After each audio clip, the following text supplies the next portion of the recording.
Guys, एक होता है सोना यानी कि प्योर गोल्ड, सुनहरा चमकदार, लेकिन एक होता है मूर्खों का सोना यानी कि फूल्स गोल्ड, जो कि दिखता सोने के जैसा ही है लेकिन सोना होता नहीं है। तो अगर मैं आपसे सवाल पूछूं कि मूर्खों का गोल्ड यानी कि फूल्स गोल्ड किसे कहते हैं, तो आप लोग क्या कहेंगे? चलिए मैं आपको बताता हूं। फूल्स गोल्ड यानी कि मूर्खों का सोना कहा जाता है आयरन पायराइट को, जो कि आयरन की एक अयस्क यानी कि मिनरल ही है। इसका केमिकल फॉर्मूला होता है FeS2। अब ये सोने के जैसा चमकता है लेकिन सोना होता नहीं है, इसलिए कहते हैं ना कि हर चमकती चीज सोना नहीं होती। गाइस, ये इंफॉर्मेशन आपको कैसी लगी चैट सेक्शन में जरूर लिखिएगा, और ऐसे अमेजिंग वीडियोस के लिए यूट्यूब पे हमारे चैनल को सब्सक्राइब कर लीजिएगा, और अगर आप इंस्टाग्राम पे देख रहे हैं तो मुझे फॉलो करना मत भूलिएगा। मिलता है अगली वीडियो में। गर्मियों में रूम्स को ठंडा रखने के लिए एसी का इस्तेमाल सबसे ज्यादा किया जाता है, और उसी वजह से ग्लोबल वार्मिंग की समस्या बढ़ते जा रही है। अब इस चीज का इलाज निकाला हमारे साइंटिस्ट लोगों ने।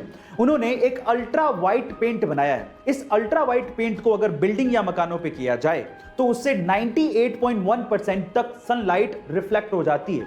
यह बेरियम सल्फेट से बनाया जाता है। अब इसकी खास बात यह है कि जिस रूम पे या बिल्डिंग पे इस अल्ट्रा वाइट पेंट को किया जाता है वो लगभग दिन में 4 डिग्री सेल्सियस तक और रात में 10.5 डिग्री सेल्सियस तक टेम्परेचर को कूल डाउन कर देता है। अब इस पेंट के इस्तेमाल से हम लोग ग्लोबल वार्मिंग की समस्या को दूर कर सकते हैं। यह आने वाले दिनों की टेक्नोलॉजी है। आपको इसके बारे में सुन के कैसा लगा चैट सेक्शन में जरूर लिखिएगा, और ऐसे अमेजिंग वीडियोस के लिए यूट्यूब पे हमारे चैनल को सब्सक्राइब कर लीजिएगा, और अगर आप इंस्टाग्राम पे देख रहे हैं तो मुझे फॉलो करना मत भूलिएगा। मिलते हैं अगली वीडियो में।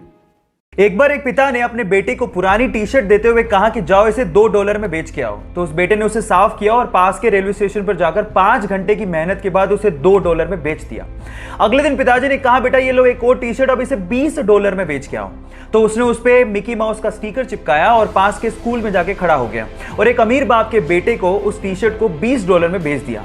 अगले दिन पिताजी ने कहा, बेटा ये लो एक और टी शर्ट, अब इसे $200 में बेच के आओ। उस बच्चे ने कुछ नहीं कहा। अगले दिन शहर गया और वहां पर एक सेलिब्रिटी आई हुई थी। उसने घेरा तोड़ा और सेलिब्रिटी को कहा कि इस टी शर्ट पे ऑटोग्राफ दे दीजिए। उस सेलिब्रिटी ने बच्चे को देखकर ऑटोग्राफ दे दिया, और वो बच्चा वहीं बाहर खड़ा होकर उस टी शर्ट को नीलाम करने लगा, और उसी टी शर्ट को उसने $2000 में बेचा। Yes, I am talking about the great player Michael Jordan. और सीखने लायक बात यहां पर यह है कि अगर आप पॉजिटिव सोच रखते हो तो रास्ते अपने आप निकल आते हैं।